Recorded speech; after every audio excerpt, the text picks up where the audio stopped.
Welcome to my channel Kiran Ramgarhia designer. तो मैं आ गई हूँ अपनी एक और नई वीडियो के साथ, जिसमें मैं हैंड एम्ब्रॉयडरी वर्क करने वाली हूँ। ये बहुत इजी है, बहुत आसान है।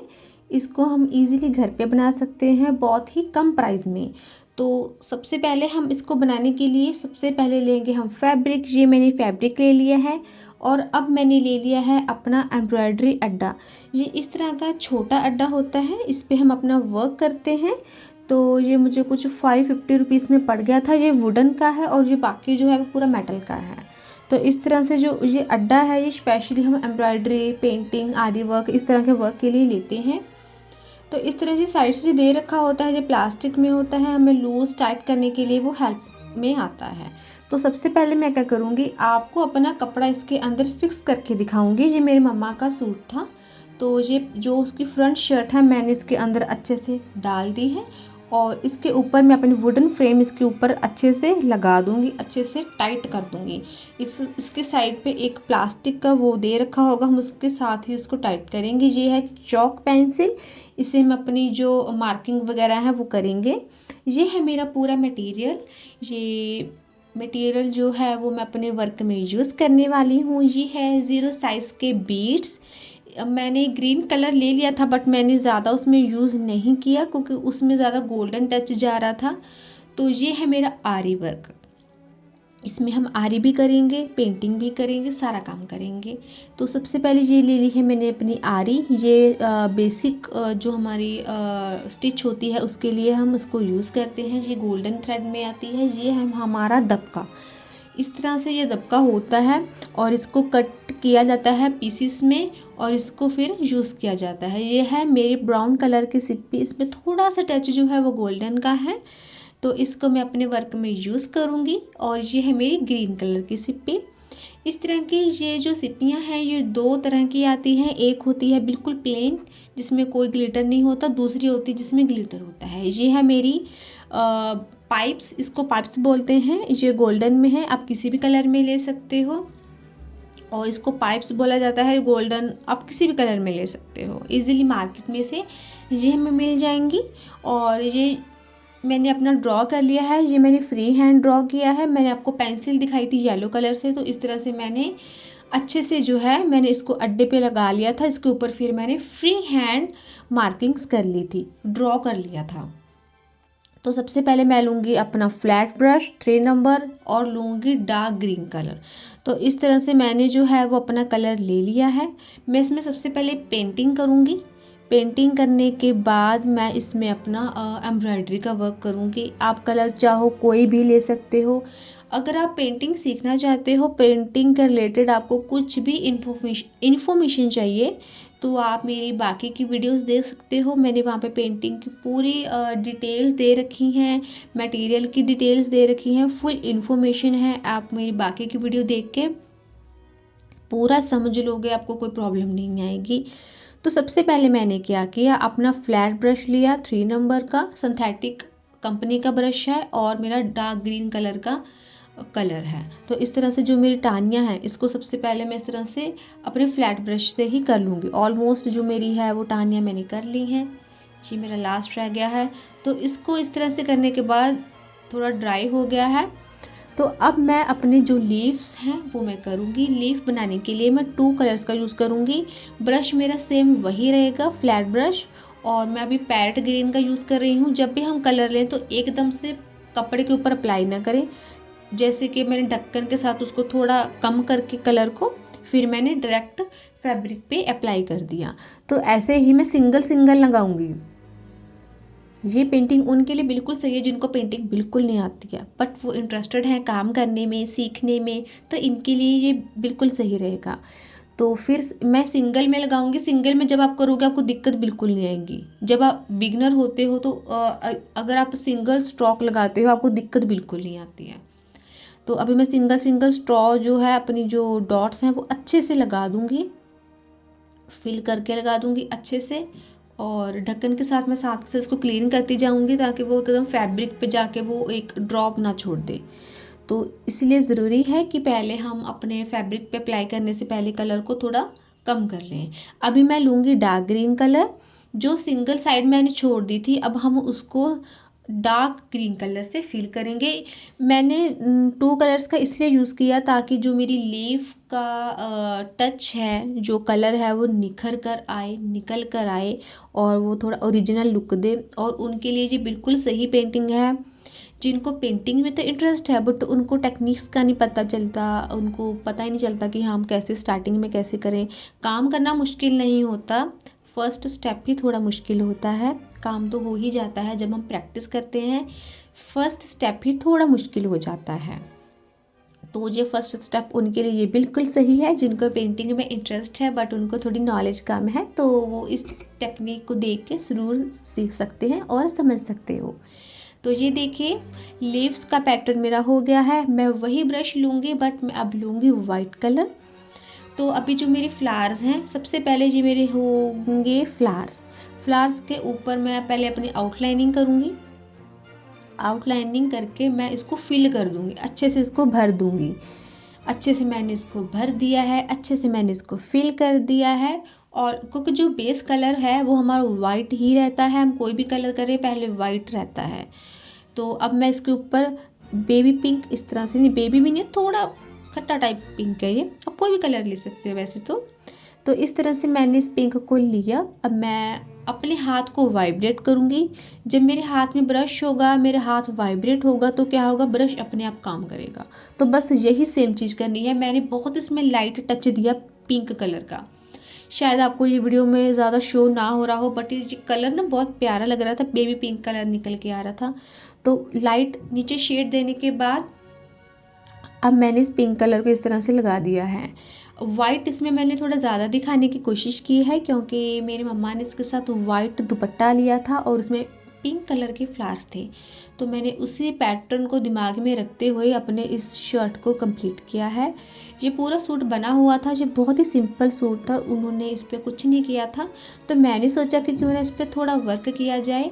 तो इस पर मैंने एम्ब्रॉयडरी और पेंटिंग दोनों को मिक्स करके एक सुंदर सा डिज़ाइन क्रिएट करने की कोशिश की है। आई होप कि आपको भी वो अच्छा लगे। मैंने ट्राई तो बहुत की थी कि इसको अच्छा बनाने की, और दुपट्टा पड़ा था, सूट था, तो मैंने सोचा कि क्यों ना मैं इस पर थोड़ा अपना टच दूँ, अपने तरीके से इसको थोड़ा दिखाने की कोशिश करूँ। जो कलर्स फ्लावर में थे वही वैसा ही मैंने जो सूट पे था वही दुपट्टे पे था, तो मैंने सेम वही चीज़ दिखाने की कोशिश की है ताकि वो सेम लग सके, ऐसा ना लगे कि वो ऐसे ही मैच किया। तो अभी मैं क्या करूँगी, अपना जो बड़े वाला फ्लावर है उसको मैंने इस तरह से ड्रॉ कर लिया था और उसके ऊपर मैं अपनी पेंटिंग करूँगी। इसी तरह से मैं कॉन्टीन्यूसली अपना काम करूँगी, वाइट बेस में अच्छे से कर लूँगी। अब मैं अपना पिंक कलर लूँगी। मैं पिंक कलर को बहुत कम लूँगी और इसको अच्छे से फैलाती जाऊँगी क्योंकि मुझे बहुत लाइट टच चाहिए, डार्क नहीं चाहिए। बहुत कम कम मैं लगाती जाऊँगी। आप अपने हाथ को ऐसे वाइब्रेट में डालो कि आपका ब्रश ऑटोमेटिकली चले। जब आपके हाथ में कोई चीज़ होती है अपने आप वो मूव करती है जब आपका हाथ वाइब्रेट होता है। तो वही सेम चीज़ है, एक जगह पे रख के अपने हाथ को हिलाओ। जैसे आप अपने हाथ से वाइब्रेशन करोगे ब्रश ऑटोमेटिकली चलेगा, क्योंकि ऐसा करने से आपको थोड़ा आइडिया हो जाएगा कि हाँ मुझे किस डायरेक्शन में उसको देना है। डायरेक्शन आप समझ जाओगे बट आप तरीका समझ जाओगे कि तरीका वाइब्रेशन का है, डायरेक्शंस आपने अपनी पेंटिंग को खुद देनी है। तो इसी तरह से कॉन्टीन्यूसली अब मैं इसको करती जाऊँगी। तो ये देखिए ऑलमोस्ट ये मेरा पेंटिंग का वर्क हो चुका है। लीव्स हो चुकी हैं, फ्लावर्स हो चुके हैं। अब हम करेंगे इसमें एम्ब्रॉयडरी। तो ये लिया है मैंने येलो कलर में थ्रेड, ठीक है, और ये ली है मैंने नीडल जितनी आप बारीक लोगे उतना अच्छा है, क्योंकि आप मोती डालते हो 0 साइज़ के, ये बिल्कुल 0 साइज़ के मोती हैं, सबसे छोटे मोती हैं, सिप्पी डालते हो तो वो बारीक नीडल को अच्छे से कंज्यूम कर लेते हैं। तो सबसे अच्छा रहता है जब हम वर्क करें, जितनी बारीक सुई आप लोगे आप वो नीडल ले सकते हो जिससे हम अपने तुरपाई करते हैं। तुरपाई के लिए हम कितनी बारीक सुई लेते हैं, है ना। तो बस यही चीज़ है, आप इसके लिए भी जितनी बारीक सुई लोगे उतना आपका काम अच्छा होगा, उतना आपका काम बढ़िया होगा। तो मैंने क्या किया, नीचे से पहले थ्रेड इंसर्ट कर लिया था, फिर मैंने बीच में बीड्स डाल दिए 0 साइज़ के मोती। अब मैं इसके ऊपर जहाँ से मेरे मोती ख़त्म हो चुके हैं मैंने अपना थ्रेड वहाँ पे इंसर्ट कर दिया और ये मेरा बन गया। अब ये देखिए ये लूज़ हो रहा है ना, सेंटर में से लूज़ हो रहा है, ये निकल रहा है। अब मैं क्या करूँगी इसको टाइट करने के लिए, अब मैं करूँगी, मैं इसके सेंटर में से अब नीडल निकालूंगी। सेंटर में से नीडल इसलिए निकालूंगी ताकि वो लूज़ ना रहे, वो टाइट रहे, वो लॉन्ग टाइम चले। तो अभी मैं इसके ऊपर से थ्रेड क्रॉस करूँगी और सेम उसी डायरेक्शन में से थ्रेड निकाल दूँगी जहाँ से मैंने स्टार्टिंग में लिया था। तो ये 2 से 3 टाँके आप इसके बीच में दे सकते हो। मैंने लगभग हर लीफ में 2 से 3 टाँके दिए थे ताकि मेरा वर्क परमानेंट रहे, ताकि कितने भी साल बीत जाएं मेरे जो वर्क है वो बिल्कुल ना टूटे, मेरे मोती बिल्कुल ना निकलें। तो पहले ही अपने काम को अच्छा करो ताकि वो लॉन्ग टाइम चले। ठीक है, तो उसके लिए ज़रूरी है कि पहले से ही आप अपने काम को इतना बढ़िया रखो कि वो कभी ख़राब ना हो, तो आपको खुद को भी सेटिस्फेक्शन हो कि हाँ मैंने अच्छा काम किया है। जब आप अपने काम को अच्छे से करते हो आपको सेटिस्फेक्शन मिलती है, आपको एक खुशी मिलती है और आप एक दोबारा से फिर एक प्रोजेक्ट करने के लिए, दोबारा से काम करने के लिए तैयार हो जाते हो। अभी मैंने दोबारा से अपनी छोटी छोटी मोती लिए। मोती लेने के बाद मैंने अपनी लीफ में इंसर्ट कर दी जहाँ पे मेरे मोती ख़त्म हो रहे हैं। ठीक है, अब मैंने वहाँ पे अपने थ्रेड को इंसर्ट कर दिया। अब ये लूज़ ना हो तो मैंने सेंटर में से अच्छे से तीनों इसको टांके जो है मैंने अच्छे से दे दिए हैं ताकि वो टाइट रहे, बिल्कुल ना निकले। तो हाफ ऑलमोस्ट मेरा हो गया है, लीफ का मेरा ऑलमोस्ट हो गया है, हाफ मेरा हुआ है फ्लावर्स का। तो अभी मैं आपको फ्लावर बना के दिखाऊंगी। ये है मेरे छोटे मोती, मेरे जो भी मेरे पाइप्स होंगी, ये इस तरह की सिप्पियाँ बिल्कुल छोटी साइज़ की, ये सिप्पियाँ पूरे स्टोन वगैरह हो गए। मैंने एक प्लेट में इनको निकाल लिया था। तो अभी मैं क्या करूँगी, इस तरह से मैं थ्रेड इंसर्ट करूँगी। इस तरह से मैं इसको ग्लास को लूँगी।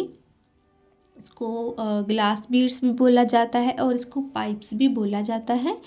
तो इस तरह से मैंने पाइप्स को इसके अंदर डाल दिया है। अब मैं लूँगी 0 साइज़ का मोती, उसके बाद मैं लूँगी अपनी सिप्पी। ठीक है, ये तीनों चीज़ें हमने अच्छे से इंसर्ट कर ली। इंसर्ट करने के बाद यहाँ पे मेरा ये फिनिश होता है, मुझे वहीं पे अपना थ्रेड को डालना है। वहीं पे अपने थ्रेड को मैं अच्छे से इंसर्ट कर दूँगी। जैसे कि मैंने आपको स्टार्टिंग में बताया कि हमारा वो लूज़ ना हो, वो अच्छे से टाइट हो। 2 से 3 टाँके मैं इसमें भी सेंटर में अच्छे से दूँगी, सफाई से दूँगी ताकि वो थ्रेड भी नज़र ना आए और मेरा काम भी अच्छा हो और वो लॉन्ग टाइम चले। तो मैं अभी 0 साइज़ का मोती लूँगी, फिर मैं अपनी सिप्पी लूँगी। सेम मैं उसी डायरेक्शन में करती जाऊँगी जैसे कि मेरा ये फ्लावर है। तो अभी मेरा ये लास्ट वाला रह गया है। तो मैंने सेम वही प्रोसेस किया, ग्लास डाला इसके बीच में, 0 साइज़ का मोती और फिर सिप्पी। तो ये देखिए कितना इजी था इसको करना, कुछ भी ज़्यादा मुश्किल नहीं था। तो अब इसके सेंटर में मैं बेबी पिंक कलर के छोटे छोटे मोती जो हैं वो मैं इंसर्ट करूँगी ताकि वो थोड़ा भरा लगे, फ्लावर दिखने में भी अच्छा लगे।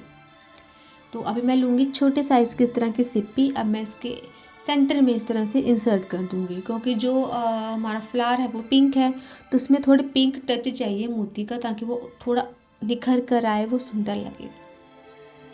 तो इसमें भी अभी मैं अपने 2-3 टाँके दे दूँगी ताकि मेरा फिक्स रहे, वो बिल्कुल ना निकले और लॉन्ग टाइम चले।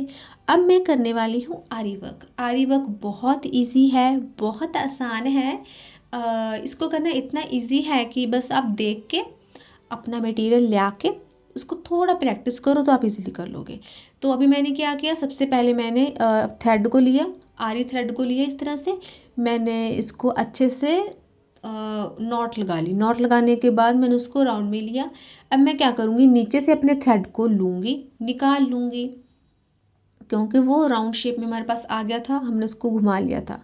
अब मैं ऐसे करते करते अपनी जो आरी से है फ्लावर को अच्छे से मैं चारों ओर से इसको कंप्लीट कर लूँगी। मैंने स्टार्टिंग में ही आपको बताया था कि आरी वैसे बहुत आसान है, इसमें ज़्यादा कुछ मुश्किल नहीं है। अभी मैं आपको एक और चीज़ बताऊंगी, अगर आपको आरी नहीं आती है, आपको आरी वर्क नहीं आता है, कोई बात नहीं, सेम आरी का वर्क हम निडल से कैसे करते हैं वो आपको मैं नेक्स्ट स्टेप में बताऊंगी, इसी वीडियो में बताऊंगी। तो अभी मैं क्या करूँगी, नीचे से अभी मैं थ्रेड अपनी नीडल को लेती हूँ, इसके ऊपर नीडल के ऊपर जो है वो थ्रेड है वो लिपट जाता है। लिपटता इसीलिए है क्योंकि जो हमारी नीडल है ना आरी की, उसके छोटा सा एक डॉट लगा होता है, वो थ्रेड को ऊपर खींचता है। अब मैं नीडल को नीचे डाल रही हूँ। जैसे ही नीचे डालती हूँ मैं अपने हाथ को घुमाती हूँ नीडल के ऊपर। नीडल के ऊपर मैंने अपने थ्रेड को लपेट दिया। अब जैसे ही वो थ्रेड हमारे नीडल पे लिपट जाएगा, है ना, उसके ऊपर वो आ गया, तो मैंने अपनी आरी को ऊपर ले लिया। ऊपर ले लिया तो मैंने उसको इस तरह से वर्क में करती जाऊँगी। आरी वर्क है बहुत आसान, बट इसमें थोड़ी प्रैक्टिस चाहिए और थोड़े पेशेंस चाहिए। पेशेंस तो बहुत लगते हैं, क्योंकि स्टार्टिंग में हमसे कभी निडल हैंडल नहीं होती, कभी थ्रेड हैंडल नहीं होता। ये दिक्कत बहुत ही कॉमन है, आती है, ठीक है, बट ये इतना भी मुश्किल नहीं है, बट ये प्रैक्टिस मांगती है चीज़। तो इसी तरीके से कॉन्टिन्यूसली मैं अपने आरी वर्क को जो है वो मैं करती जाऊँगी।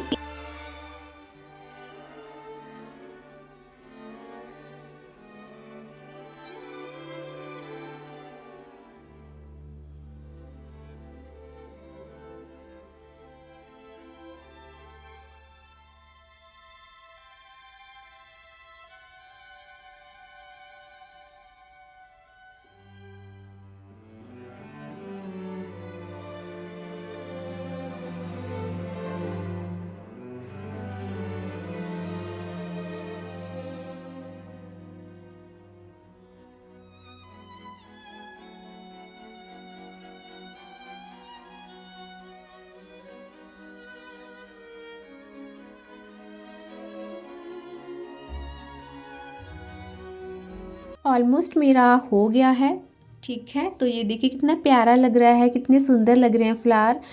आरी के वर्क से इसका जो टेक्सचर है वो जो निकल के आ रहा है, बहुत खूबसूरत लग रहा है। अभी इसी आरी वर्क को हम करेंगे अपनी निडल से। जिनको आरी वर्क नहीं आता कोई बात नहीं, आप निडल से कर लो, उसमें क्या है ना। काम ही तो करना है, तरीका कौन सा भी हो वो ज़रूरी नहीं। हमारा काम सुंदर होना चाहिए, हमारे काम में फिनिशिंग होनी चाहिए, वो सबसे ज़्यादा ज़रूरी है। तो नीडल लूँगी मैं 0 साइज़ की, थ्रेड में आरी का ही लूँगी। अभी मैं इसमें करूँगी चेन स्टिच। मैंने नीचे से थ्रेड लिया था, उसको मैंने इस तरह से घुमाया। अभी मैं इसके सेंटर में से अपने थ्रेड को निकालूंगी, ठीक है, ये समझ आ गया। अभी मैं दोबारा से यही चीज़ करूँगी। इस तरह से मैंने नीडल निकाली, इसके ऊपर से मैंने अपने थ्रेड को अच्छे से लपेट किया, अच्छे से निकाल दिया। अभी ये मेरा आ गया। जिसको आरी नहीं आती है सेम यही चीज़ करें, इसको चेन स्टिच कहते हैं। तो इसी से हम अपना जो आरी का टच है वो देंगे। देखिए तरीका कोई भी हो वो मायने नहीं रखता, ठीक है। आपका काम सुंदर होना चाहिए, आपके काम में फिनिशिंग होनी चाहिए, आपकी तारीफ़ होनी चाहिए, आपके काम की तारीफ़ होनी चाहिए, वो सबसे ज़्यादा ज़रूरी है। तो मैंने ज़्यादा वीडियो को लंबा नहीं बनाया था, ताकि वो फिर अगर मैं उसको भी शूट करती तो वीडियो बहुत ही लंबी हो जाती है, तो मैंने उसको शूट नहीं किया था। तो अभी मैं इसके सेंटर में वर्क करूँगी। मैं इसको थोड़ा हैवी दिखाऊंगी, तो उसके लिए मैं क्या करूँगी, सबसे पहले मैं लूँगी अपनी एक सिप्पी, उसके अंदर डालूँगी अपनी 0 साइज़ की मोती और इसी तरह से इंसर्ट करती जाऊँगी। जब भी हम इंसर्ट करते हैं, हम कपड़े में इंसर्ट करते हैं, डायरेक्ट सिप्पी में नहीं डालते। तो इसी तरह से मैं इसको फिल कर दूँगी, क्योंकि मुझे इसको थोड़ा हैवी लुक देना था। तो इसी तरह से कंटिन्यूसली मैं इसको करती जाऊंगी और इसको ब्यूटीफुल सा बना दूंगी। तो अभी मैंने लिए हैं अपने ग्लास बीड्स। इस तरह से मैं इसको लूँगी, फिर लूँगी 0 साइज़ का मोती, फिर लूँगी अपना सिप्पी। इस तरह से जहाँ पे मेरा ये ख़त्म हो रही है सिप्पी, वहीं पे मैं इसको इंसर्ट कर दूँगी और एक एक करके मैं अपनी जो ग्लास है वो अच्छे से इंसर्ट करती जाऊँगी। तो देखिए इसको बनाना कितना इजी था, कितना आसान था। कुछ भी ऐसा नहीं था कि इसमें समझ ना आया हो, बट प्रैक्टिस चाहिए और थोड़ी सी पेशेंस, हो जाएगा। अभी मैंने लिया है दबका कट कर लिया है। इस तरह से मैं काफ़ी सारे पीसेस कट कर लूँगी, सिप्पी, छोटे मोती और अपना दबका। मैंने लिया सबसे पहले अपना दबका, फिर डाला मैंने मोती, फिर डाली मैंने अपनी सिप्पी। इसी चीज़ को मैं बारी बार रिपीट करूँगी। एक चीज़ को रिपीट करना मुश्किल नहीं है, बस समझ आ जाना चाहिए। जैसे कि एक बार आपने कर लिया तो उसको 10 बारी करने में दिक्कत नहीं आएगी। अभी मेरा पूरा जो फ्लावर है, मेरे लीफ है, वो अच्छे से कंप्लीट हो चुके हैं। आप देख सकते हो कि बनने के बाद कितना खूबसूरत लग रहा है, कितना ही प्यारा लग रहा है। जो एक चीज़ मैंने आपको समझाई, बस वही सेम चीज़ मैंने रिपीट की। तो आपको मेरी वीडियो कैसी लगी, प्लीज़ लाइक, शेयर और कमेंट ज़रूर करना। Thank you so much for watching. Thank you.